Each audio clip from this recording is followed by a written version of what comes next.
नाज़रीन शर्ट भी मौसम फ़खर में खुशामदीद। लेकिन अब पाकिस्तान तहरीक इंसाफ की कोर कमेटी के इजलास में हो गई है जनाब कुत्ते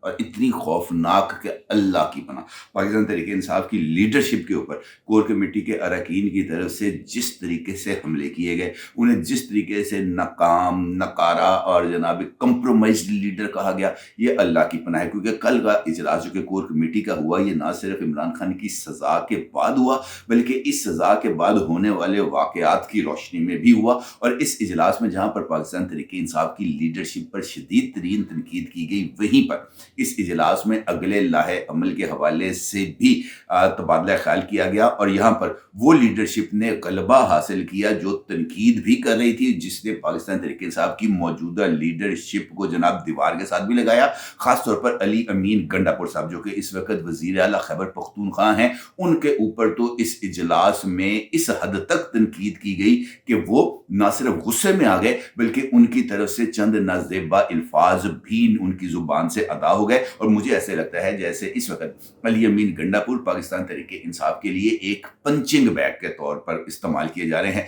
ये एक ऐसा पंचिंग बैग है जिसको हर एक आता जाता दो को सोना मार देता है, बाहर निकल जाता है। लेकिन इस सूरत हाल में अली अमीन गंडापुर का ये जो हाल है, ये क्यों हो रहा है, दैट्स अ $1 मिलियन क्वेश्चन। कि अली अमीन गंडापुर पर पाकिस्तान तहरीक इंसाफ की जो लीडरशिप है, जो सेकंड टीयर लीडरशिप है या फर्स्ट टीयर लीडरशिप भी है, वो उनके ऊपर इतना ज्यादा अदम एतमाद क्यों कर रही है। ये सवाल भी अपनी जगह पर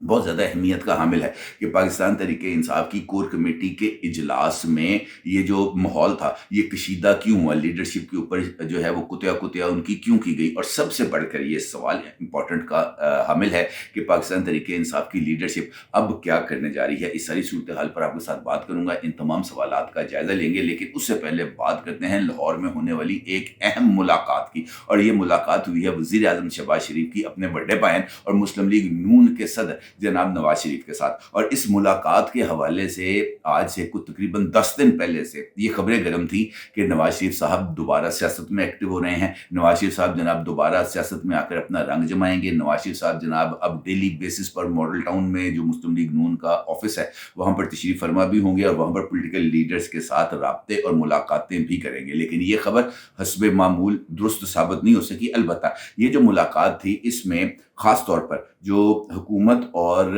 पाकिस्तान तहरीक इंसाफ के दरमियान मुज़ाकरात जारी हैं, उस पर्सपेक्टिव में ये मुलाकात बहुत ज़्यादा अहमियत की हामिल थी। और इसके साथ साथ इमरान खान को सज़ा और बैक चैनल जो राब्ते हैं उसके हवाले से भी मुझे ऐसे लगता है जैसे नवाज शरीफ साहब के साथ ये मुलाकात बहुत ज़्यादा जो है वो क्रूशल टाइम पे हुई। इस मुलाकात में यकीनी तौर पर नवाज शरीफ साहब ने अपनी जो आरा हैं उससे शहबाज शरीफ को आगाह किया होगा। और मुझे ऐसे लगता है कि इस सारे सिनेरियो के अंदर ये जो मुस्लिम लीग नून है, इसमें सिर्फ जिस तरीके से मरीम नवाज चीज़ों को लेके आगे चल रही है, जिस तरीके से वो एक अग्रेसिव नैरेटिव को बिल्ड कर रही हैं, और सबसे बढ़कर ये कि वो जिस तरीके से पाकिस्तान की यूथ को अपने साथ इंटरेक्ट कर रही हैं और मुस्लिम लीग नून का यूथ के साथ जो ताल्लुक था उसको इस जो कमज़ोर हो गया था उसको री इस्टेब्लिश कर रही हैं, बल्कि बहुत अच्छे तरीके से एक मदरली फिगर के तौर पर सामने आकर जो इस वक्त पंजाब के अंदर खास तौर पर जो सिचुएशन को वो कंट्रोल कर रही हैं, वो बहुत ही उम्दा स्ट्रेटजी है। और इस स्ट्रेटजी पर अगर मुस्लिम लीग नून आगे बढ़ती है और मरीम नवाज के साथ मुस्लिम लीग नून की जो दीगर लीडरशिप है जो मरकज़ में बैठी है, वो भी अगर इस तरह के इनिशिएटिव्स को लेकर मैदान में आए और लोगों को अपने साथ जोड़ने की कोशिश करे, तो ये जो पॉपुलैरिटी का सारा जो है ना बबल, ये ब्रस्ट भी हो सकता है। और उसके साथ साथ अगर जिस तरह मरीम नवाज पंजाब के एक्टिव हैं, उसी तरीके से मौलाना फजलुर रहमान साहब और मुस्लिम लीग नून जो है वो खैबर पख्तूनख्वा में एक्टिव हो जाए, उनके साथ पीपल्स पार्टी मिल जाए, आफ्ताब शेरपाव साहब की जमात मिल जाए, तो ये सूरत हाल के अंदर बहुत ही जो है ना वो तब्दीली आ सकती है। क्योंकि इसका एक हमें बहुत ही इंपॉर्टेंट सबूत मिला। इमरान खान को जिस वक्त वहाँ से सज़ा हुई थी, जो जब उनको गिरफ्तार किया गया था इस्लामाबाद हाई कोर्ट में, जब उनकी ज़मानत कैंसिल हुई थी एहतसाब अदालत की तरफ से, तब पाकिस्तान के अंदर आग लग गई थी। 9 मई का एक दर्दनाक वाक़या وقوع پذیر ہوا تھا۔ اب اس کے بعد عمران خان کو مختلف مقدمات کے اندر سزا ہوئی، ان کو سائفر کیس کے اندر 10 سال کی سزا ہوئی، ان کو جناب توشہ خانہ کیس کے اندر 7 سال کی سزا ہوئی، اور اب یہ جو کرپشن کا کیس ہے، میگا کرپشن کا کیس ہے، وہ 90 ملین پاؤنڈز کیس، اس میں عمران خان کو 14 سال کی سزا ہوئی ہے، 14 سال کی۔ لیکن خیبر پختونخوا جہاں پر خود پاکستان تحریک انصاف کی حکومت ہے، کسی جگہ پر ایک کتا نہیں بھونکا، کسی جگہ پر آ کے جناب ایک درخت کا پتا احتجاج کے طور پر نہیں گرا، کسی جگہ پر کسی وزیر اعلیٰ ہاؤس کے باہر، کسی سڑک کے اوپر، قلعہ بالا حصار کی چھت کے اوپر، کسی جگہ پر بھی ایک چھوٹا سا ایک مظاہرہ نہیں ہوا، کسی بھی جگہ پر لوگ کارکن باہر نکل کے انہوں نے جو ہے وہ نعرہ بازی نہیں کی۔ جو بھی زور پڑا ہوا ہے وہ صرف جو ہے وہ امریکہ میں موجود سوشل میڈیا ٹیم کی وجہ سے ہی ہے، اور کسی طرح کا احتجاج نہ ہونا، کسی طرح کی جو ہے نا وہ آواز کا بلند نہ ہونا، یہ اس بات کی طرف اشارہ ہے کہ یہ جو ایک ببل تھا یہ نہ صرف برسٹ ہو گیا، بلکہ وہ جو بھرم تھا پاکستان تحریک انصاف کا وہ بھی برے طریقے سے ختم ہو گیا۔ اور یہی وہ نقطہ ہے جس کی بنیاد پر پاکستان تحریک انصاف کی کور کمیٹی کے اجلاس میں رولا پڑا۔ عالیہ حمزہ صاحبہ جو کہ ابھی تازہ رہا بھی ہوئی ہیں، اور وہ پاکستان تحریک انصاف کی ایک اہم اور سرکردہ رہنما ہے، نہ صرف وہ بلکہ کور کمیٹی کے وہ تمام اراکین جو اس وقت کوئی حکومتی عہدہ نہیں رکھتے، وہ تمام اراکین جو اس وقت جو ہے وہ کسی اسمبلی میں یعنی پاور سٹرکچر میں موجود نہیں ہیں، ان کی طرف سے شدید ترین تنقید کی گئی ہے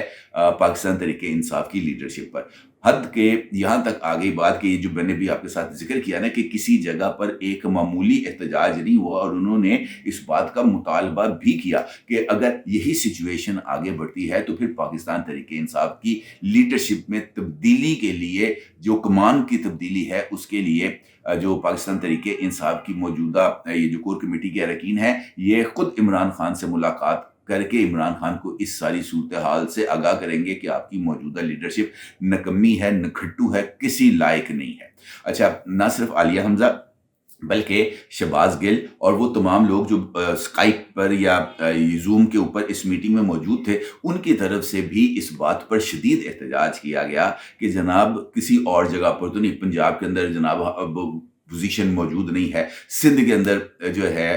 پوزیشن موجود نہیں ہے، لیکن خیبر پختونخوا کے اندر تو پاکستان تحریک انصاف کی اپنی حکومت ہے۔ اپنی حکومت کے اندر بھی اگر کسی طرح کا کوئی ہلکا پھلکا احتجاج نہیں ہوا، کسی جگہ پر بھی 1200 بندہ اکٹھا ہو کر اس نے سڑک کو، ٹریفک کو بلاک نہیں کیا، تو یہ اس بات کا اظہار ہے کہ ہم پسپا ہو گئے ہیں، یا یہ اس بات کا اظہار ہے کہ ہماری لیڈرشپ کمپرومائز ہے۔ اور اسی کور کمیٹی کے اجلاس میں علی امین گنڈا پر انہی معاملات کو لے کر بہت زیادہ تنقید کی گئی۔ حد تو یہ تھی کہ معید پیرزادہ صاحب جو اس وقت امریکہ میں مقیم ہیں، ان کی طرف سے ایک ویلاگ کیا گیا تھا، اور اس ویلاگ میں علی امین گنڈا پور پر الزام عائد کیا گیا تھا کہ علی امین گنڈا پور کی خواہش پر بشرا بی بی کو اس کیس میں سزا دی گئی، کیونکہ مقتدر حلقوں سے علی امین گنڈا پور نے کہا تھا کہ یہ بشرا بی بی نے میرے ناک میں دم کیا ہوا ہے، اینو دے اندر بہو میری تے جان چھڑاؤ۔ اس طرح کی جو بات ہے وہ جناب معید پیرزادہ نے کی، اور معید پیرزادہ کے اس ویلاگ کے اوپر اچھے خاصے ویوز بھی آئے، میرے خیال سے 5 یا 7 لاکھ اس کو ویوز ملے ہیں اسی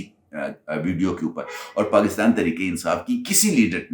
لیڈر نے معید پیرزادہ کی طرف سے علی امین گنڈا پور پر یہ جو الزام عائد کیا ہے اس کی تردید نہیں کی، اور نہ ہی پاکستان تحریک انصاف کے سوشل میڈیا نے جس نے اس ویڈیو کو پھیلایا اس نے بھی کسی طرح کا اس حوالے سے رد عمل نہیں دیا، جو اس بات کا ثبوت ہے کہ معید پیرزادہ کی بات میں کوئی وزن ہے، یا پاکستان تحریک انصاف کی لیڈرشپ بھی اس بات کو تسلیم کرتی ہے کہ یہ جو ہوا ہے خاص طور پر بشرا بی بی کے حوالے سے وہ علی امین گنڈا پور کے اوپر ہوا ہے۔ اور یہی نقطہ اسی کور کمیٹی کے اجلاس میں اٹھایا گیا اور کہا گیا کہ علی امین گنڈا پور کے اوپر اس وقت شدید ترین اعتراضات کیے جا رہے ہیں کہ وہ پاکستان کی ملٹری اسٹیبلشمنٹ کے ساتھ نہ صرف کمپرومائزڈ ہیں بلکہ یہ ان کے گڈ بوائے کے طور پر سامنے آ رہے ہیں، اور معید پیرزادہ کی طرف سے جو نقطہ اٹھایا گیا ہے اس کی ہمیں وضاحت چاہیے کہ علی امین گنڈا پور نے واقعتاً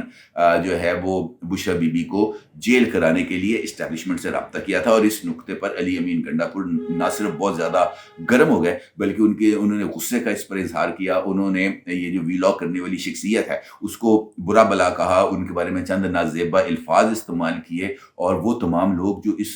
बात को लेकर जो है ना वो आगे बढ़ रहे थे, जो इसी नुक्ते की बुनियाद पर अली अमीन गंडापुर को पर एतराज़ कर रहे थे, उनके ऊपर भी उन्होंने शट अप कॉल दी। ना सिर्फ ये, बल्कि पाकिस्तान तहरीक इंसाफ की लीगल टीम के ऊपर भी सवालात उठाए गए। उनसे कहा गया कि जनाब इस पूरे मुकदमे की में अभी आप इस फैसले में से कमज़ोरियाँ निकाल रहे हैं, तो इस फैसले को उस वक़्त जब ये ट्रायल हो रहा था, 1 साल ट्रायल चला, तब इसमें कोई इस तरीके से तनकीद क्यों नहीं की गई, तो या जो है वो डिफेंस इस केस का क्यों नहीं किया गया। तो इस पर सलमान अकरम राजा ने उनको बताया कि ये सलमान सफदर साहब की स्ट्रेटजी थी। सलमान सफदर साहब अपने केस को इस्लामाबाद हाई कोर्ट के अंदर बिल्ड करेंगे, क्योंकि ये इस बात का लीडरशिप को 100% यकीन था कि जो ट्रायल कोर्ट है, यहाँ पर इमरान खान को सज़ा होनी ही होनी है। हम जो मर्ज़ी अपने कार्ड्स को शो करते, लिहाजा हमने अपने कार्ड्स को इस्लामाबाद हाई कोर्ट के अंदर शो करने के लिए ये बचाया हुआ है। और इस्लामाबाद हाई कोर्ट में अब चूँकि इस फैसले के बाद हमें अपने कार्ड्स खेलने में आसानी होगी, लिहाजा अब हम इस्लामाबाद हाई कोर्ट में इस केस और इस केस के फैसले के परखचे उड़ाएंगे। ये सलमान अकरम राजा साहब ने जो है वो ये मौक़िफ़ इख्तियार किया है, और उन्होंने इस बात का भी ऐलान किया है कि अगले 48 घंटे के अंदर ये जो केस है वो 90 मिलियन पाउंड्स केस, इसके हवाले से जो अपील है वो इस्लामाबाद हाई कोर्ट में दायर कर दी जाएगी, और इमरान खान की सज़ा को भी चैलेंज किया जाएगा, और इमरान खान की ज़मानत की दरख्वास्त भी और बुशरा बीबी की ज़मानत की दरख्वास्त भी दायर की जाएगी। अब इशू है 8 फरवरी का, जिसके लिए कॉल की गई है इमरान खान की तरफ से कि 8 फरवरी को यौम एहतजाज मनाया जाएगा, और ब्लैक डे के तौर पर इस जो होगा, और उसके साथ साथ पेशावर के अंदर उनका ये कहना था कि एक इज्तिमा होगा, और जहाँ पर जो लोग हैं वो आएंगे, जलसा जुलसा टाइप। इस इजलास के अंदर इस बात का फैसला किया गया है कि महज पेशावर के अंदर जो पावर शो है उसका कोई फ़ायदा नहीं होगा, क्योंकि पेशावर के अंदर हम करते रहते हैं। लिहाजा इस मर्तबा इस बात का इम्कान है, ये इस ऑप्शन पर कोर कमेटी के इजलास में गौर किया गया कि अटक के पुल के ऊपर जो खैबर पख्तूनख्वा को पंजाब के साथ मिलाता है, और मोटरवे पर वो मुकाम जहाँ पर पंजाब की सरहद शुरू होती है और खैबर पख्तूनख्वा की ख़त्म होती है, वहाँ पर एहतजाज किया जाएगा। और बताया ये जा रहा है कि ये जो 2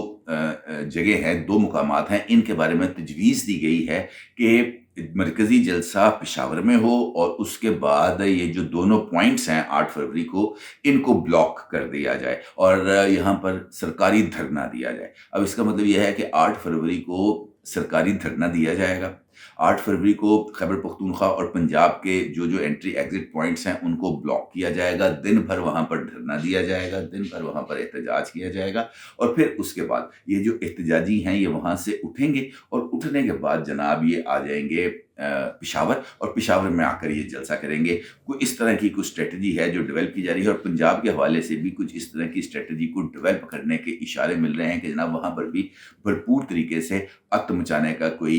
जो कि नहीं मचनी उनसे, उसका बंदोबस्त किया जा रहा है। अब देखना ये है कि पाकिस्तान तहरीक इंसाफ के अंदर अली अमीन गंडापुर को लेकर जो एक रिजेंटमेंट पैदा हो गई है, ये रिजेंटमेंट आखिर किस लेवल तक पहुँचेगी। अली अमीन गंडापुर वज़ीर आला जो है उसके तौर पर काम जारी रखेंगे, क्या बुशरा बीबी ने उनके लिए जो मुतबादल तय किया है वो मुतबादल जल्द मंजर आम पर आएगा। अली अमीन गंडापुर के हवाले से जो इमरान खान के कानों में बातें डाली जा रही हैं वो रंग कब तक दिखाएंगी। ये कुछ इंपॉर्टेंट सवालात हैं, मुझे ऐसे लगता है कि इनके जवाबात अब कुछ ज़्यादा दूर नहीं, बहुत जल्द अली अमीन गंडापुर का जो खेस है वो मुझे खींचे जाने के काफ़ी हद तक इम्कानात नज़र आ रहे हैं। और ख़ास तौर पर इस कोर कमेटी के इजलास के बाद इस बात के भी इम्कानात हैं कि लीडरशिप के ऊपर अदम इत्मीनान के हवाले से जो राय पाई जा रही है लीडरशिप ही के दरमियान, वो अब क्या रंग लेके आएगी। इंपॉर्टेंट सूरत हाल है, इस पर हमें आने वाले वक्त में कुछ